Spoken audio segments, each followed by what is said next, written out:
We remain constantly vigilant in several regards. One, we have top-notch professionals who are addressing this from the healthcare perspective. It's being run by Dr. Hellerstedt, who's with us here today from the Department of State Health Services, and he works in collaboration with the chief of the Texas Division of Emergency Management, who I think is not here. Is Nim Kid here? I don't see him. And then they work collaboratively with local health officials. And Dr. Hellerstedt is talking to local health officials on a daily basis to make sure that every protocol strategy is being applied to contain this as much as possible.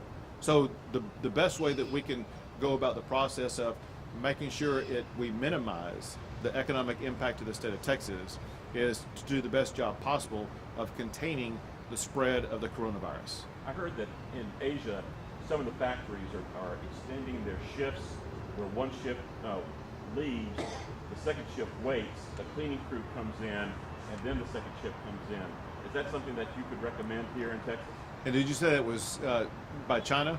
In Asia. I believe it's South Korea where it's all right. Now, here's the deal, and that is there are certain protocols that we talk about doing, very simple things, and that's important for businesses, but also very important for individuals. And that is the best way to go about minimizing the impact and expansion of this virus is the same thing that people would do to contain the spread of the flu. And that is, you need to be washing your hands constantly, use sanitizer, make sure that you're containing your cough. If you feel any type of illness, go see a doctor, talk to a doctor about it. Just basically continuously monitor your health.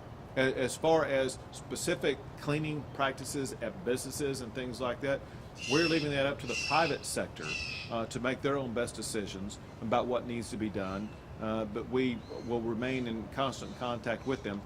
We are working through the TEA as well as other agencies to make sure that we are doing all we can to make sure that our schools remain as safe as possible. In San Antonio, the situation with the CDC and that patient. What happened in San Antonio? No, that's part of my answer. No, but what happened in San Antonio and what the CDC did is completely unacceptable. It appears to be a case of negligence with regard to allowing this person who had the coronavirus leave what's called TCID, the Texas Center for Infectious Disease, and go back into the general population. I think they understand the magnitude of the error they made, but I want you to know that we being my office, have been fully engaged in ensuring that CDC immediately implements course correction. I have a letter here from Dr. Hellerstedt to the CDC. This letter is in conjunction with a conversation that I had with Vice President Pence this morning, is in conjunction with multiple discussions that my staff members have had with multiple staff members at the federal government level to ensure what I'm about to tell you are the minimum course corrections that we expect.